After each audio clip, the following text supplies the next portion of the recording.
Un plaisir de vous retrouver, mesdames, messieurs. Je reçois pour vous aujourd'hui Pasteur Michel Alopo pour fustiger la combinaison de la politique et de la religion. Je ne sais pas pour vous, mais nous avons tous vu circuler une vidéo qui a bien voulu donner espoir que Patrice Talon ne sera pas président en 2021. Un pasteur qui faisait de M. Daniel Eda le prochain président du Bénin.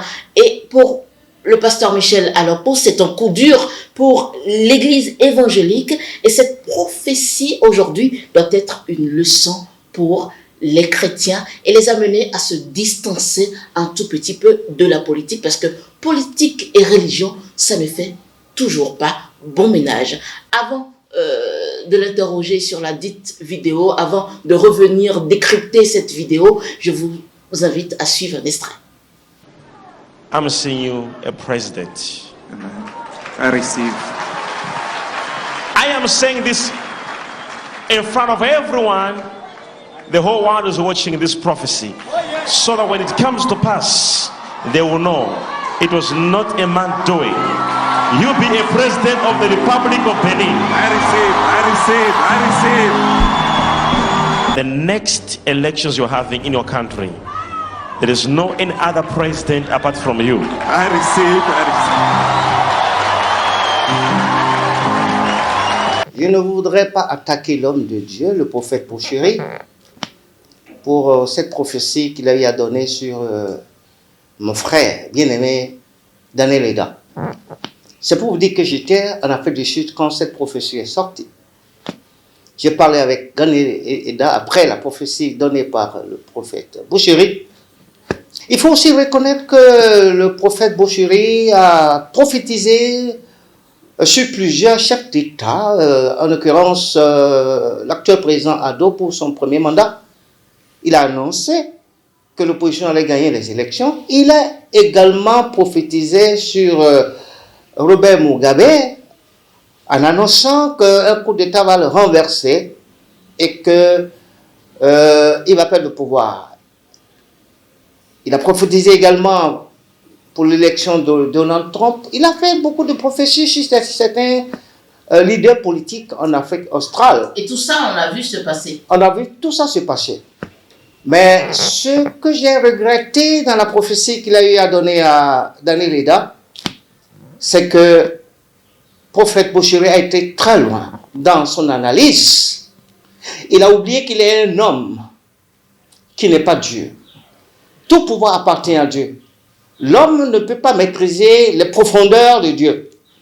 Et cette fois-ci, il s'est condamné lui-même comme faux prophète, comme la vidéo l'a indiqué. Il a donné certains détails qui m'ont surpris. Il a dit que l'huile qu'il est en train de verser sur la tête Eda, Daniel, c'est l'huile que le prophète Samuel a utilisée pour oindre David. Il a dit qu'il y aura des fraudes au cours de ces élections et que malgré ces fraudes, que Eda sera élu président. Mais j'ai été quand même surpris parce que suite aux dernières élections, tout ce qu'il a eu à dire sur Eda se trouve être faux. Et c'est pour vous dire qu'aujourd'hui, l'Église est en difficulté. L'Église doit pouvoir assumer sa responsabilité face à toutes les prophéties qui se donnent dans l'Église. Comme vous l'avez dit, comme tu l'as dit tantôt, l'Église et la politique ne font pas bon ménage. La politique est du domaine de César. La politique, elle est malsaine. La politique, c'est du domaine de la corruption, des injustices, de la trahison. Mais l'Église est l'épouse de Christ. Et la prophétie doit être exercée dans l'Église. La prophétie est donnée pour l'édification du corps de Christ et non pour faire des hommes politiques. Je trouve que le prophète Bouchiri a voulu prendre la place de Dieu parce qu'il était tellement fier de l'élection de Daniel Eda. Il a tellement une conviction que Daniel Eda sera le prochain président du Bénin, il a oublié que le président Talon est le maître des lieux. Le président Talon vient de donner une leçon à l'église évangélique en disant qu'au Bénin, il est le César du Bénin. Que personne ne peut l'évincer de son pouvoir sur lequel il est assis, de son trône, de sa chaise où il se trouve à la marina. Personne, aucune prophétie ne peut l'enlever de son poste. Il a prouvé. Et là, c'est l'église qui prend un coup. Et face à cette révélation, ça me pose une question. Laquelle? Est-ce que le chrétien doit pouvoir mener sa vie en courant derrière les prophètes? Le prophète n'est pas Dieu. Le prophète est un homme. Il peut se tromper. Vous savez, dans la Bible, il y a eu de faux prophètes, il y a eu des gens qui ont dit des trucs qui ne cadrent pas par rapport à la Bible. Aujourd'hui, la Bible nous dit, avant, Dieu parlait par les prophètes, mais aujourd'hui, Dieu parle par Jésus, la parole de Dieu. Tout chrétien est inspiré, est prophète. Et je pense que nous devons nous démarquer de ces faux prophètes. Il m'a donné une prophétie qui ne s'est pas accomplie. Et je trouve que les chrétiens sont frivoles des prophéties. Un prophète arrive au Bénin, mais il va remplir le stade de l'amitié, il va remplir le palais des congrès. J'en ai vu. Et à la suite, c'est du zéro. Je ne dis pas que Bouchiri n'a pas eu, de façon concrète, n'a pas démontré la réalisation de certaines de ses prophéties qu'il a eu à donner. J'ai assisté à plusieurs de ses cultes. Il fait des révélations spectaculaires. Il fait des révélations spectaculaires. J'ai vu qu'il y a eu des miracles au cours de son ministère, mais Dieu est Dieu. L'homme ne peut pas prendre la place de Dieu. L'homme ne peut pas être au-dessus de Dieu. Et nous devons apprendre l'humilité et à reconnaître que Dieu est le grand souverain. Il connaît toutes choses. Il nous a délégué une portion de son pouvoir. Et quand nous voulons dépasser cette portion de pouvoir, ce pouvoir qu'il nous a donné, nous passons à côté. Bouchiri est passé à côté de cette prophétie qu'il a donnée à Daniel Eda. C'est vraiment humiliant pour l'Église. Et je trouve que les prophètes, il faut qu'ils soient dans l'Église. Les prophètes, il faut qu'ils retournent à Dieu pour savoir que leur prophétie doit être donnée dans l'Église et non en dehors de l'Église. Et la Bible est claire. Pendant que vous prophétisez, il faut qu'il y ait deux personnes pour être là pour juger. Personne n'a jugé cette prophétie qui a été donnée par le prophète Bouchiri. La prophétie se donne dans l'Église. Il y a les anciens, les dirigeants de l'Église qui doivent pouvoir juger cette prophétie. C'est ce qui manque aujourd'hui dans l'Église. Si cette prophétie a été jugée, on n'allait pas prendre cette prophétie comme une lettre à jeter à la poste. Et je crois que Dieu va se manifester dans l'Église. L'Église doit se repentir. Et les prophètes que nous avons aujourd'hui doivent pouvoir retourner en arrière, prier, demander pardon à Dieu. Alors, Pasteur Michel Alokpo, cela étant dit, vous-même étant homme de Dieu, plutôt très impliqué dans la chose politique, est-ce que ça veut dire que vous allez un peu vous en distancer? Et l'autre chose, nous sommes à l'orée du nouveau mandat de Patrice Talon. Profitez de notre micro pour nous dire vos attentes. Je suis un homme de Dieu. Je me suis impliqué à temps partiel en politique sans être un politicien de carrière. Mais au moment où je me suis impliqué aux côtés du chef de l'État, Boni Yahi, je me suis distancé de ma fonction de pasteur. J'ai eu à déposer ma démission à l'église des Assemblées de Dieu.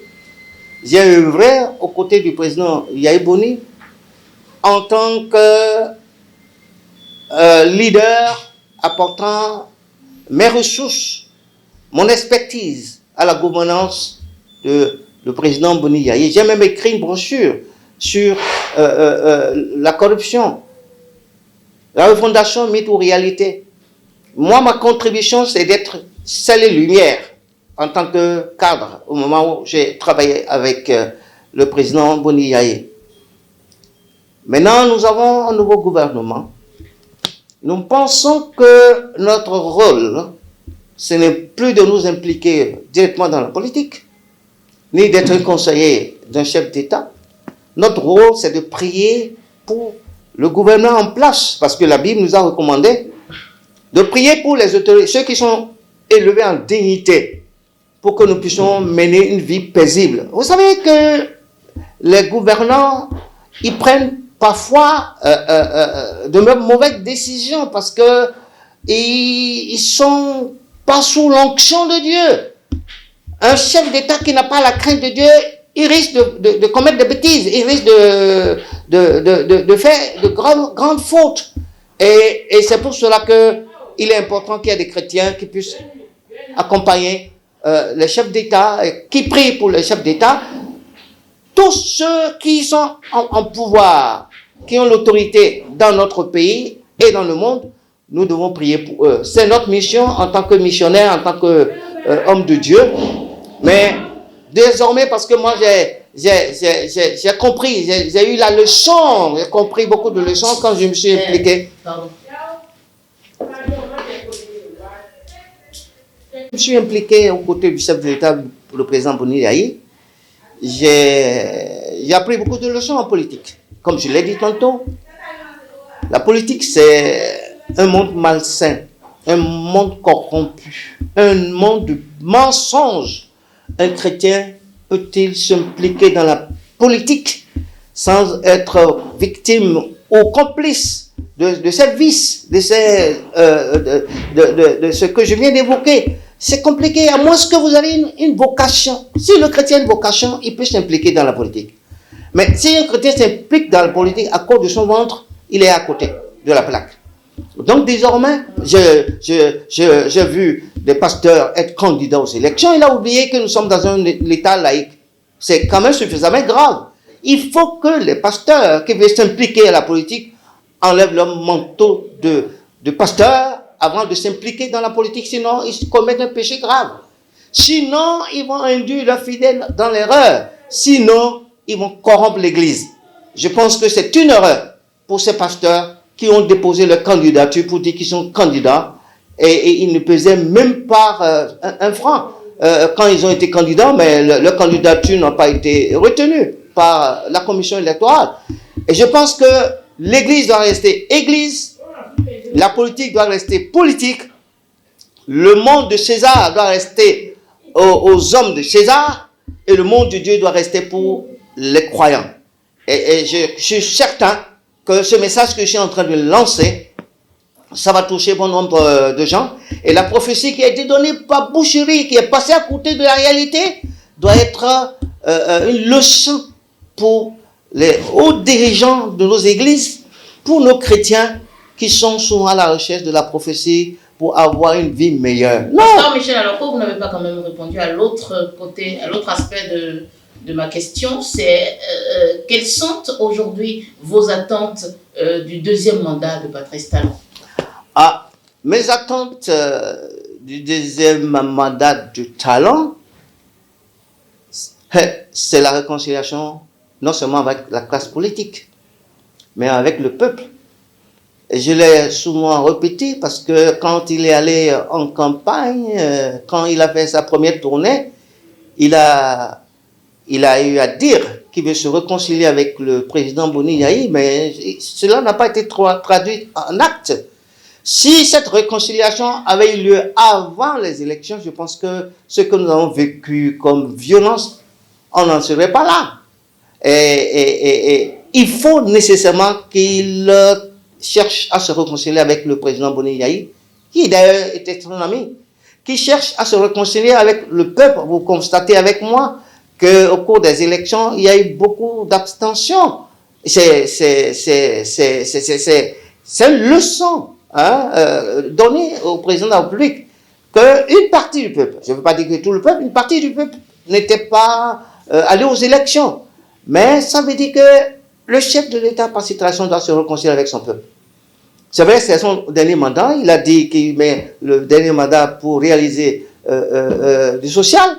Je crois que c'est une bonne chose. Il faut qu'il crée d'emplois parce qu'il y a beaucoup de chômage dans le pays. Nos enfants, après leur diplôme, ils chôment à la maison. Hein, il va drouiller dans les rues. C'est un véritable problème de société. Et je pense que le président Talon doit écouter les religieux. Il faut qu'il écoute les religieux. Parce que avant les élections, les religieux ont parlé. Il n'a pas pu écouter les religieux. Mais il est catholique. Il faut qu'il écoute le clergé catholique. Le clergé catholique a parlé, mais il n'a pas écouté. Maintenant, je pense que si c'est réellement son dernier mandat, je pense que ce mandat sera un mandat de paix. C'est mon souhait.